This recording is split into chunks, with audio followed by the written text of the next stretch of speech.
The team at Technology for Hotels knows how busy you are, so we've created this concise briefing to keep you up to date on the key happenings in the hotel industry. Let's dive in. Right into it. We're going to be talking about all the latest news in the hotel industry, and we'll be covering new hotel openings and developments, significant acquisitions and investments, key industry trends, notable personnel appointments, and relevant technology updates. A lot to get through, but we'll keep it concise and focused just for you. So let's kick things off with new openings and developments. All right, so first up, we're heading over to Brisbane, where Minor Hotels has just opened Queen's Wharf Residences. Over 170 apartments. Yeah, it's a pretty big development, located right in the heart of Brisbane's new tourism and entertainment hub. Oh, nice. They've got 1, 2, and 3-bedroom apartments with views of the river, garden, and city. Sounds pretty swanky. It is. And Minor Hotels say it shows just how much Brisbane is growing as a business and events destination. They're seeing a real demand for this kind of high-quality mixed-use accommodation. Makes sense. People want options, right? Definitely. Flexibility is key these days. So what else is new? Well, over in Queenstown, construction is underway on the Waimarino Luxury Lodge. Okay, tell me more about this. This one is a premium development. It's on Lake Wakatipu. Big focus on sustainability, too. Sustainability seems to be the big thing right now. It really is, and it makes sense, especially for a place like Queenstown. Right. So these villas will have living roofs, and they're using eco-conscious materials. It's actually pretty impressive considering how strict Queenstown's local planning regulations are.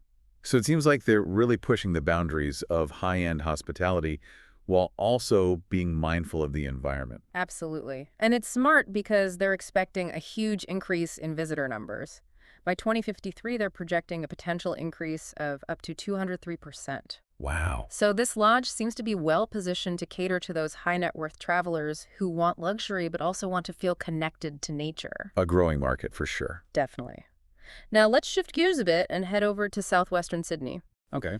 The Oran Park Hotel has just opened there. What's special about this one? Well, for starters, it's huge. A 7,500 square meter venue costs $50 million to build. That's a serious investment. It is.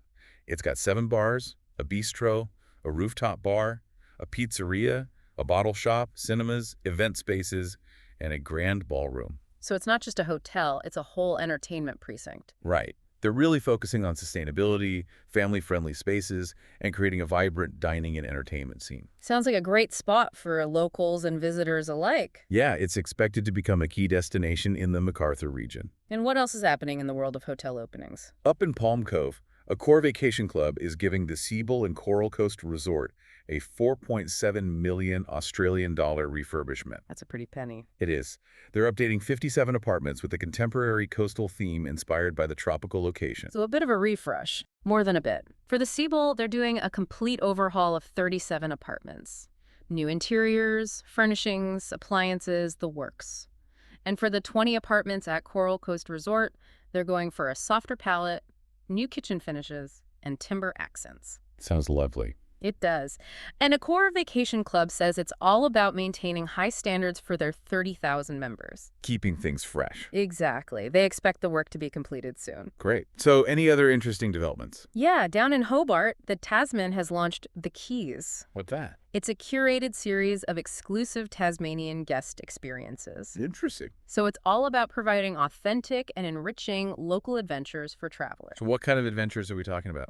Well, they've partnered with local operators to offer things like a mindful alpine walk on Kunani with cold water immersion and journaling. Wow, that's unique. They also have private mountain biking excursions followed by lunch at a vineyard. Sounds lovely. And even a scent-making workshop using native botanicals paired with Tasmanian wine and cheese. Oh, that's so cool. It sounds like they're really tapping into the unique character of Tasmania. Absolutely. They're positioning themselves as a gateway to the best the island has to offer. Now let's move on to acquisitions and investments. All right, so the big news here is Accor's global growth.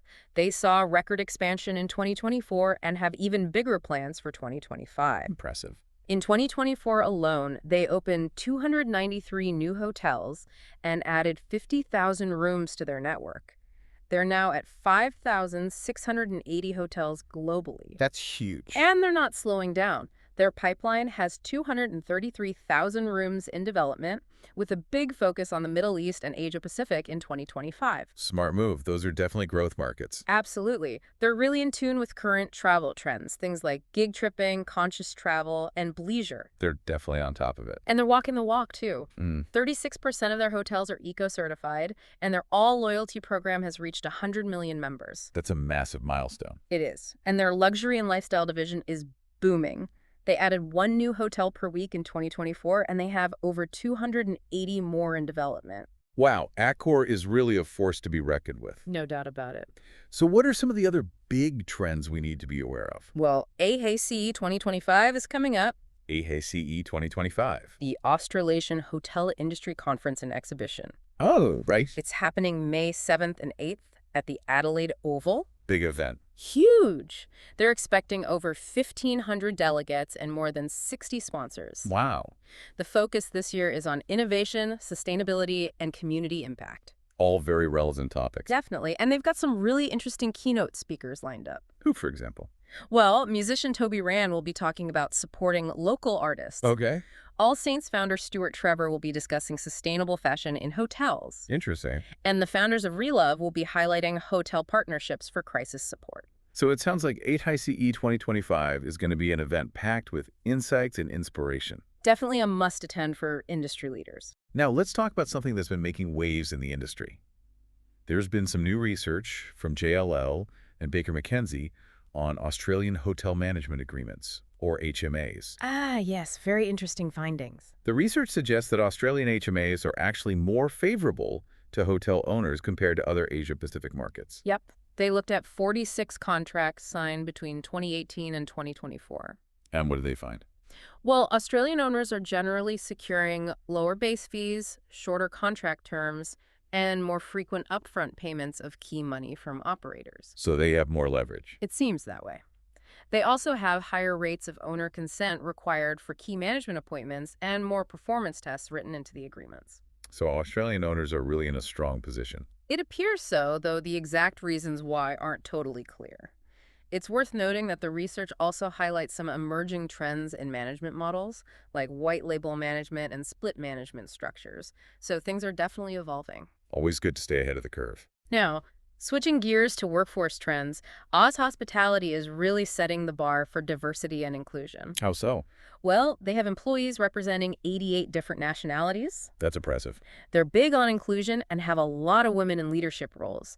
In fact, 69% of their housekeeping staff are women. That's fantastic. They're also focused on long-term career growth and have dozens of team members who have been with them for over 15 years. It sounds like a great place to work. It does. And they're big on equal opportunity with 28% youth and 13% senior employees. They have programs to encourage mentorship between different age groups. Very progressive. They also support team members on supported wages, and they celebrate diversity with events like Cultural Diversity Week and International Women's Day. Sounds like they've created a very positive and supportive work environment. They have. So now, let's look at what some hotels are doing in terms of community engagement.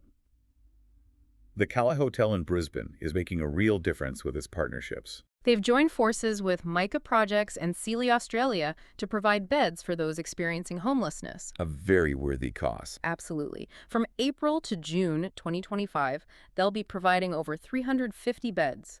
Plus, they're donating $5 per guest night to Micah Projects, and guests can contribute too. That's a wonderful initiative. It builds on their existing charitable program, which raised over $160,000 last year. The Calile Hotel is definitely setting a great example. Showing that hotels can have a real impact in their communities. Definitely. And Accor is stepping up too. They've partnered with DV Collective to address domestic violence. DV Collective being their first Australian charity partner under the Accor Community Fund. That's right. They've made an initial donation of $20,000 and have plans for national fundraising, furniture donations, volunteering, and essentials drives across their hotels. Sounds like a comprehensive approach. It is. They want to provide critical support to shelters and raise awareness, especially in regional communities. Very important work. It is. Now, let's talk about loyalty programs. Ascot's ASR program is celebrating its 6th anniversary with some big enhancements. Their goal is to reach 15 million members by 2028. Ambitious. They're introducing AI-powered booking tools, exclusive events like access to the French Open and Chelsea FC games, and travel perks like Priority Pass and Chris Flyer miles. Looks like they're pulling out all the stops. They are. And their program is already very successful. Over 90% of their digital bookings come through it, and members spend more and book more frequently. So loyalty really does pay off. It does. And to celebrate their anniversary, they're offering bonus points and free lounge passes for bookings made by May 31st, 2025. So now let's move on to some of the notable personnel appointments. All right, so we have Rest Challenger joining Hyde Perth as their new general manager. Okay. And Joseph Stipo has been appointed general manager at Rendezvous Heritage Hotel, Queenstown. Got it. Michael Hofstetter has been named regional director, franchise operations, Southeast Asia, and Pacific Rim at Wyndham Hotels and Resorts Asia Pacific. Big role. It is. And Jaskaran Singh has been promoted to front office supervisor at Questmont Albert. Congratulations to him. Safian Rashid has taken the helm as general manager at Travel Plus Leisure Co. Makes sense. Lucy Ockleston is now the hotel manager at TFE Hotels, and Neil Hamdi has joined Hyatt as their assistant front office manager. Oh, wait. Over at Dorset Gold Coast, we have Sam Hartley as the new director of groups, Okay. and Melissa Trost is joining him as their new group's sales manager. Great. And finally, Sonal Hospitality has appointed Tim Fitzgerald as chief operating officer Okay. and Jockey Corbett as general manager of operations. Lots of movement in the industry. It's always interesting to see where people are going and what new opportunities are opening up. Definitely. So now, to wrap things up, let's talk about some tech news. Canary Technologies and Amadeus are taking their partnership to the next level. Yeah, they're really focusing on streamlining hotel operations with artificial intelligence. How so? They're integrating Amadeus's Hot SOS platform with Canary's AI-powered guest messaging platform. The aim is to automate service requests and improve communication between front-of-house and back-of-house teams. That sounds very efficient. It is, and it should lead to happier guests, too. They're already collaborating on sales and catering, so this is a natural progression. So it's all about creating a more seamless and guest-centric experience. Exactly. Technology is becoming increasingly important for addressing industry challenges like staffing shortages. By automating tasks, hotels can operate more efficiently. Makes sense. So it seems like there's a lot happening in the hotel industry right now. There is lots of exciting developments and innovations to keep an eye on. And that wraps up this week's 5-Star Weekly Briefing. Thanks for tuning in and staying informed with the latest in the hotel industry. Be sure to check out our 5-Star Conversations podcast for more in-depth discussions with industry leaders. Our host, Brendan Granger, interviews influential figures, explores their journeys, and gets their insights on the future of hospitality. It's a must-listen for anyone who wants to stay ahead of the game. Absolutely. Until next time, stay well and stay ahead. See you next week. See you next week.